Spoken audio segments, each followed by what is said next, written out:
Hi, my name is Jackie Lee Price and welcome to Shadowboxruk. So here you are as a boxing coach on the amateur side. You then decide to go over and work on the pro side.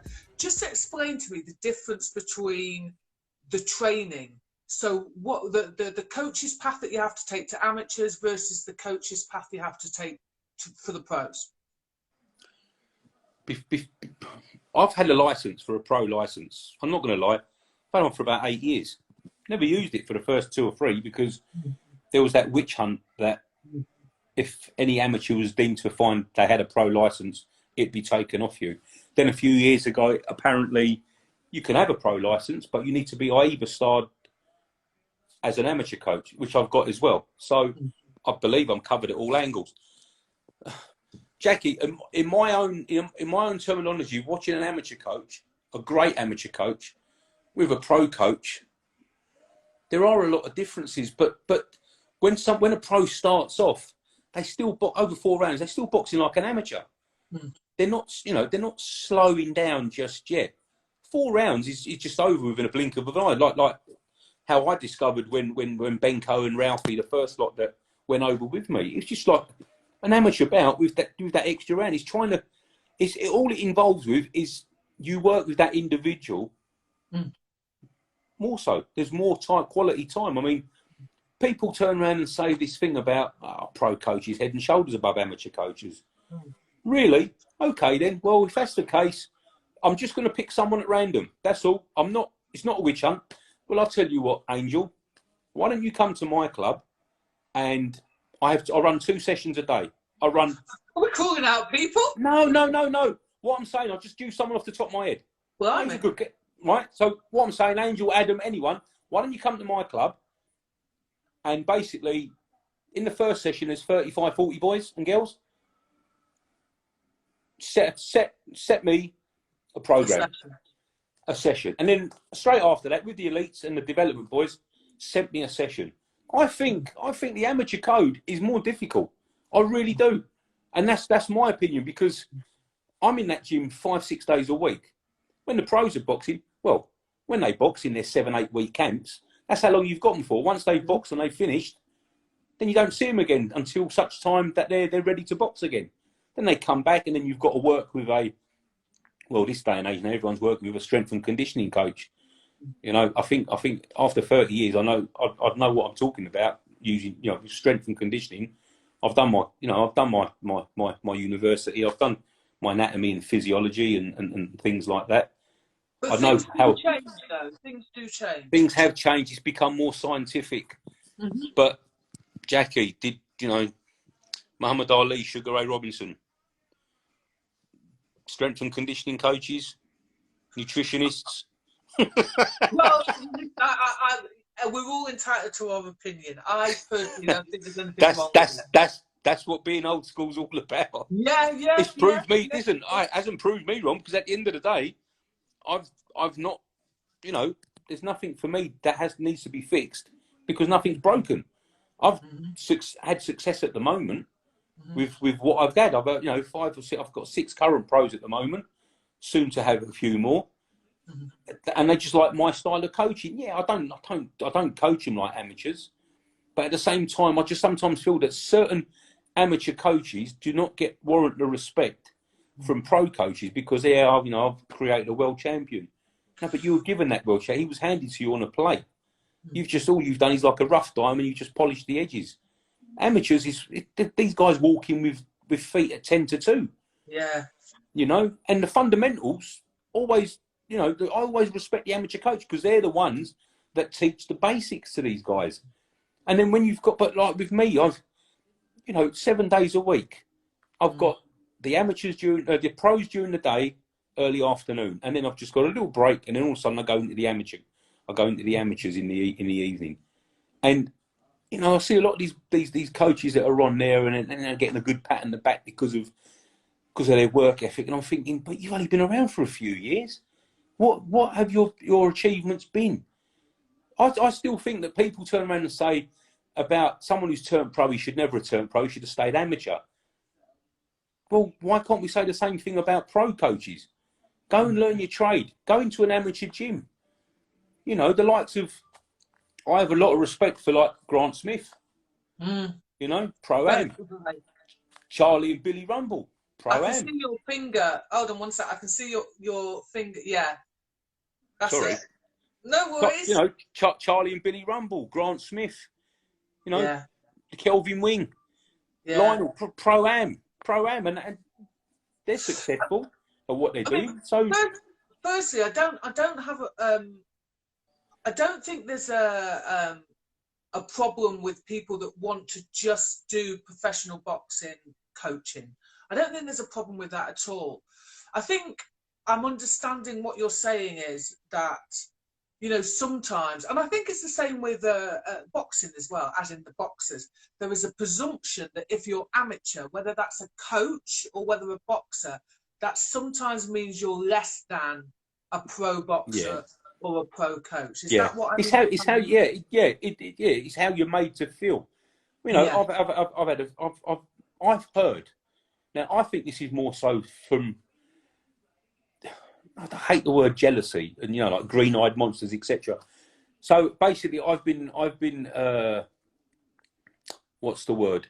I've been compared to someone who's a great amateur coach, but doesn't know what he's doing as a pro coach. I've also had other coaches say to other individuals of mine, "Oh, you know, when you're looking to turn over, you know, have a look round because there are a lot of better coaches." But if there's a relationship and nothing's broken, what are you trying to fix? The only way these people move on is because they've got someone whispering in their ear, or they're being enticed. They're enticed because some of these promoters only work with certain coaches. The coaches are given the boxers.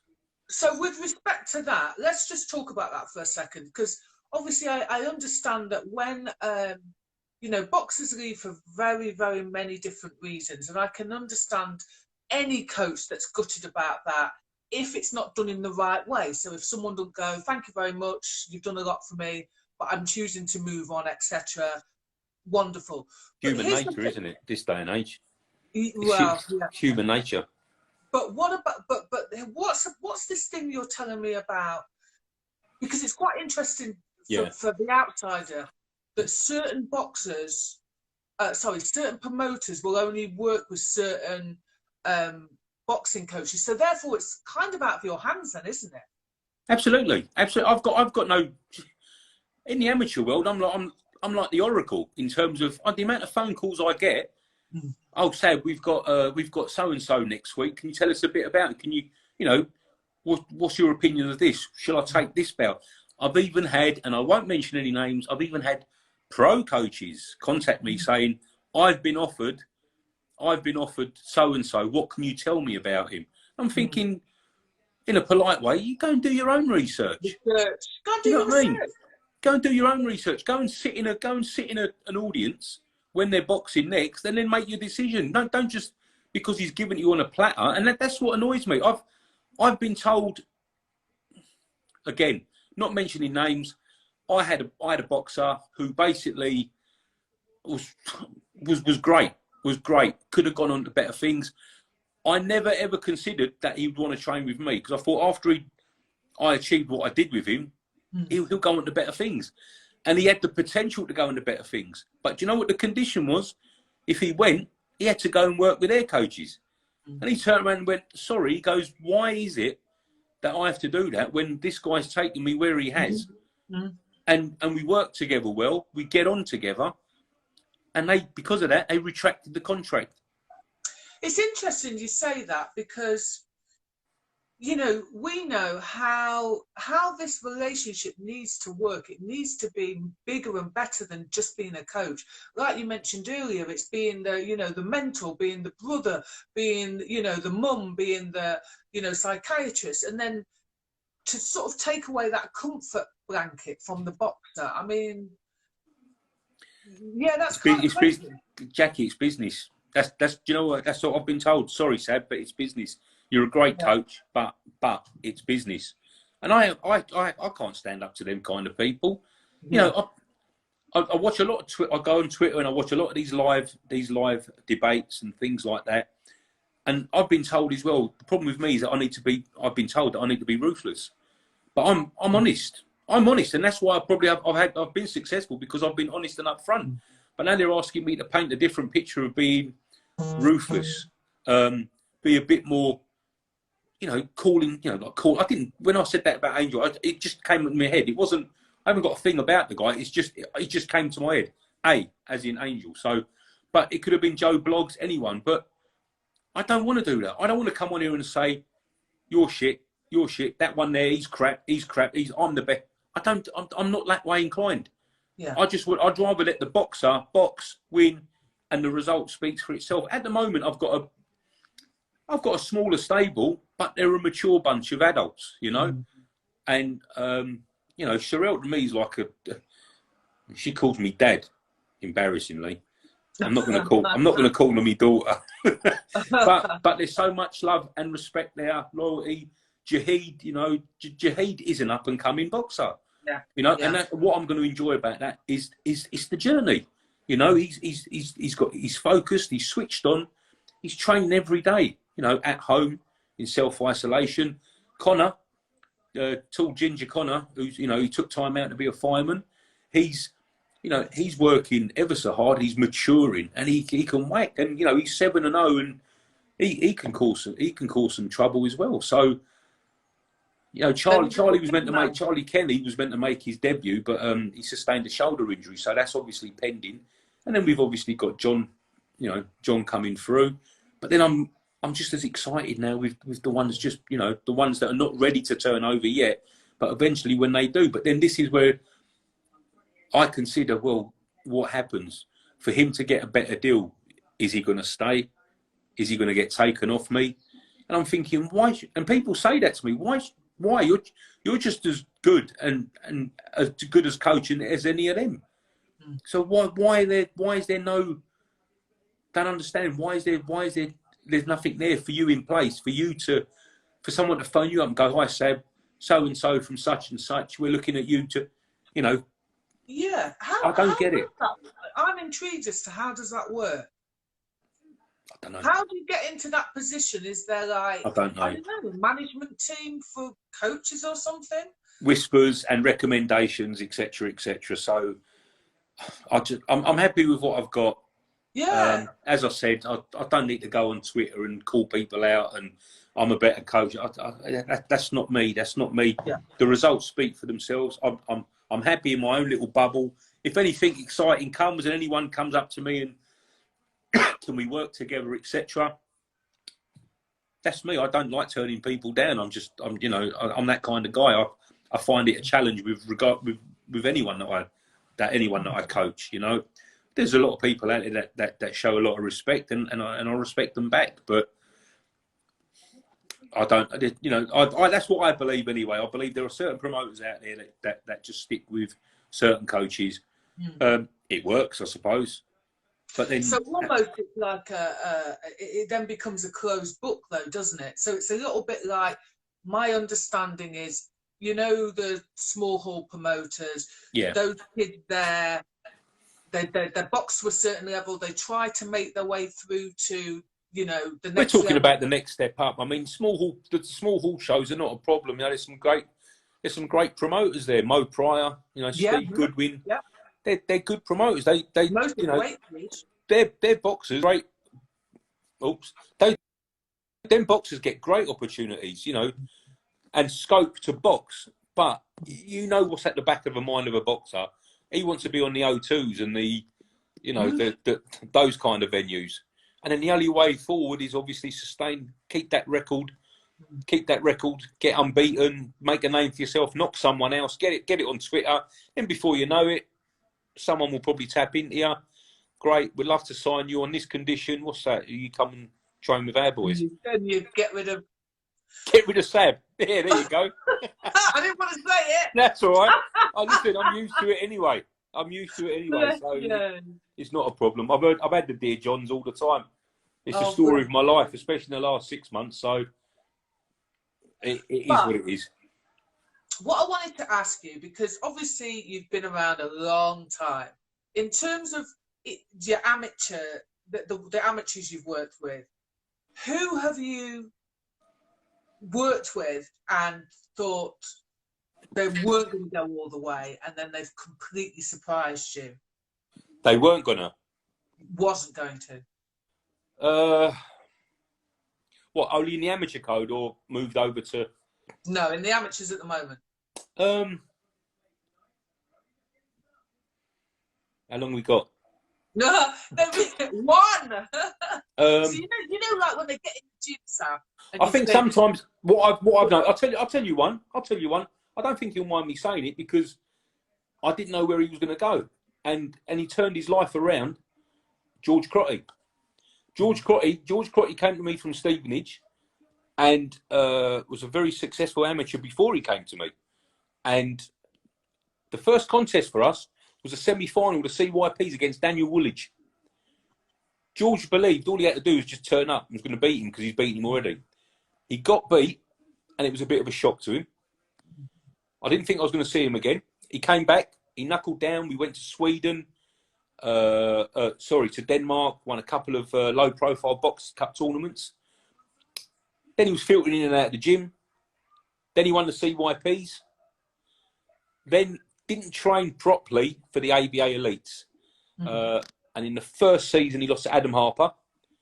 And it was just his fitness that let him down. My understanding was I can only do with them so much in the gym.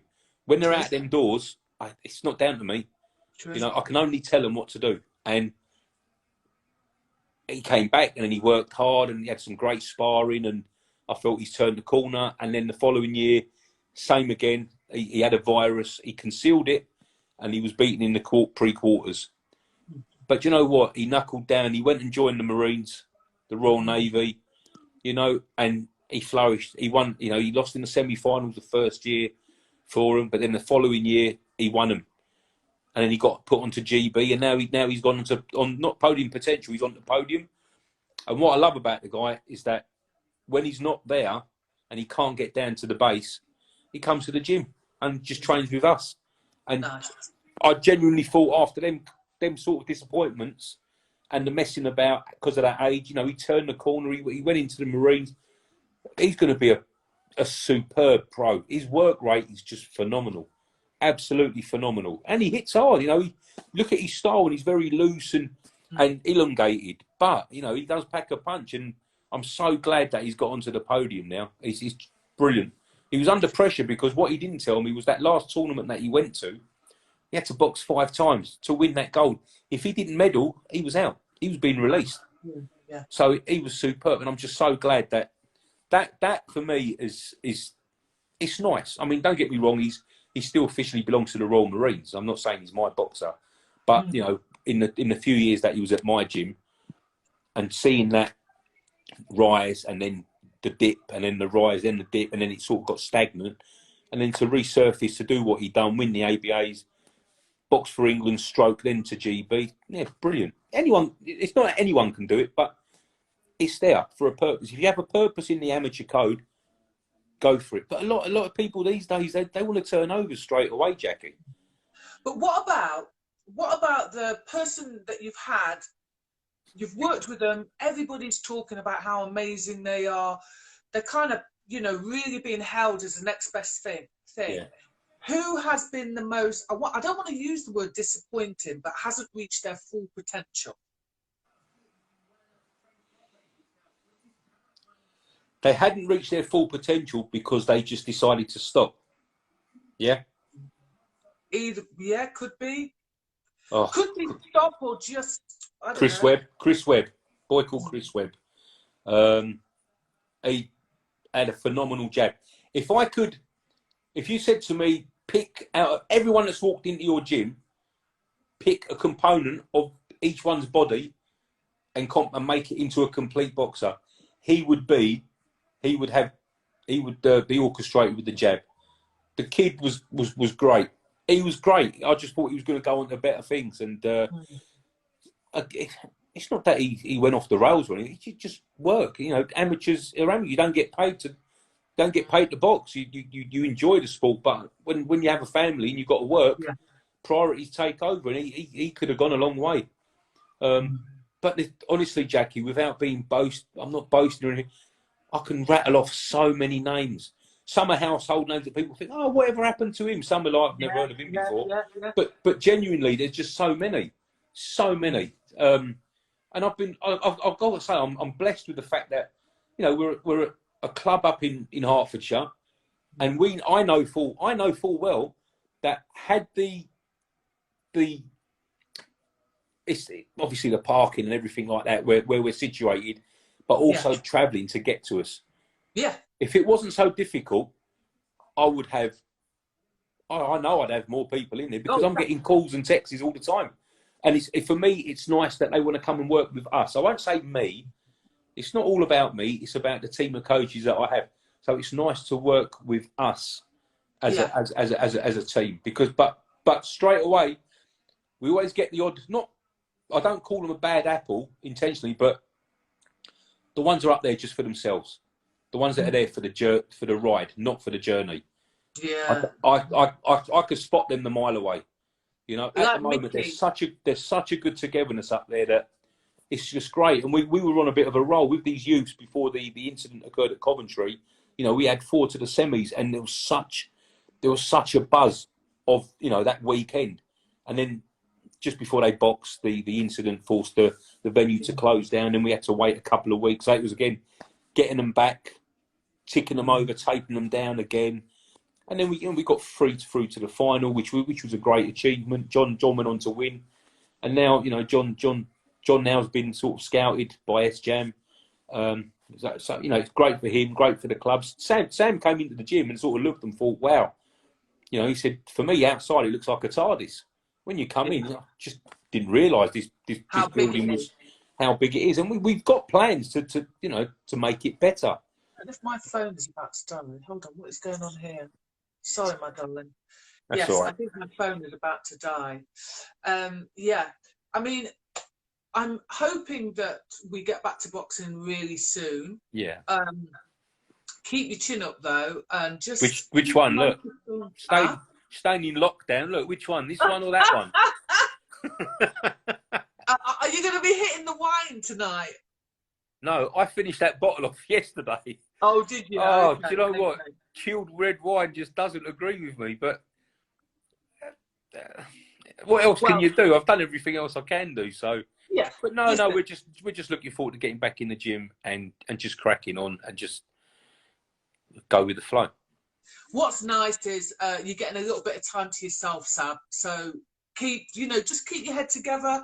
Keep nice and positive. We're looking forward to seeing you guys. Yeah, you'll have to come up one day. Yeah, you'll have to come up and. I definitely will. Yeah, because do you know what? I've just got to apologise to any individual out there that I've forgotten to mention, because without being boastful or anything, there's so many. Yeah. You know, I'll probably, once I put this down, someone's going to say, "You didn't mention me. You didn't." Oh, why didn't you say me? I just couldn't think straight. That's all. I know. But no, I'm in a good place right now. And at the moment, to be honest with you, there's a lot of excitement with what's coming ahead, and I'm not going to let the cat out of the bag just yet. Whisper to me after we finish. I'll keep you in suspense, and everyone else. So no, you won't. No, I'm going to be calling you later to ask you. I'll just probably forget. It's the age. Well, take care, and I will speak to you soon. But thanks very much for the opportunity to talk to you, Jackie. Speak to you soon. Nice one, darling. Take care. Bye. Bye. If you like this video, please go ahead and give it a thumbs up. If you're not a subscriber of Shadowboxruk UK, we'd love to see you, so please go ahead and subscribe now.